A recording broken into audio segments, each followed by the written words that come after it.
فیاض عثمانی صاحب U P سے پوچھتے ہیں اللہ کے بارے میں وسوسے آئیں تو کیا کریں؟ میں جب سے دین میں آیا ہوں مجھے وسوسے بہت آتے ہیں، کبھی ایسا فیل ہوتا ہے کہ اللہ ہے ہی نہیں، معاذ اللہ، اس کے بارے میں رہنمائی فرمائیں۔ دیکھیے، ایک ہوتا ہے انسان کو دلائل کے تانے بانوں سے یقین ہو جائے کہ میں غلط مذہب پر ہوں،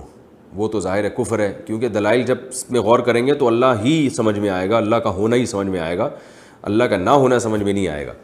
لیکن بعض دفعہ ایسے ہوتا ہے انسان کو دلائل سے یقین ہوتا ہے کہ اللہ ہے، اس کے رسول برحق ہیں، لیکن شیطان نہ خام خمیں انسان کو پریشان کرتا ہے۔ تو بعض صحابہ کے ساتھ بھی ایسا ہوتا تھا، وہ نبی صلی اللہ علیہ وسلم سے آ کے بتاتے تھے ہم پریشان ہوتے ہیں، ایسے ایسے وسوسے آتے ہیں، تو آپ صلی اللہ علیہ وسلم نے اس کو عین ایمان قرار دیا۔ عین ایمان اس لیے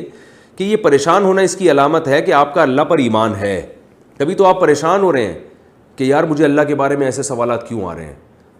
کیونکہ اگر آپ کا واقعی اللہ پہ ایمان نہ ہوتا، اگر آپ کا یقین ہوتا کہ اللہ نہیں ہے، پھر آپ پریشان نہیں ہوتے، آپ خوش ہوتے، آپ کہتے ہے بھی نہیں اور مجھے وسوسے بھی یہی آ رہے ہیں کہ نہیں ہے۔ تو یہ پریشان ہونا اس کی علامت ہے کہ آپ کو اللہ کے وجود کا یقین ہے، کیونکہ پریشان انسان اس چیز پہ ہوتا ہے جس کو اس کو یہ خطرہ ہوتا ہے کہ مجھے نقصان ہوگا،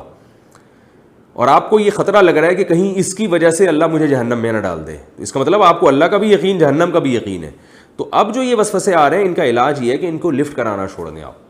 جتنا سوچیں گے نا شیطان کو، جتنا فری کرائیں گے آپ، شیطان اتنا فری ہوگا۔ تو یہ وسوسے انہی کو آتے ہیں جو شیطان کو فری کرا رہے ہوتے ہیں، اس کے بارے میں سوچ رہے ہوتے ہیں، اس کو جھٹک رہے ہوتے ہیں، تو جتنا جھٹکیں گے اتنا ہی آئیں گے۔ تو دماغ کو آپ فریش رکھیں، مصروف رکھیں اپنے آپ کو، وسوسے آ رہے ہیں آنے دیں، نہ بھگانے کی کوشش کریں ان کو، نہ لانے کی کوشش کریں۔ آ رہے ہیں تو پریشان بھی نہ ہو، بولے آنے دے، کیا شیطان کو بول دیا جتنا تو مجھے وسوسے میں ڈالنا ڈال دے، میں کوئی ایمان سے پیچھے ہٹنے والا آدمی نہیں ہوں۔ تو یہ کہہ کر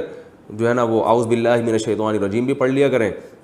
اور اپنے آپ کو مصروف رکھیں، تو یہ خود بخود غائب ہو جائیں گے۔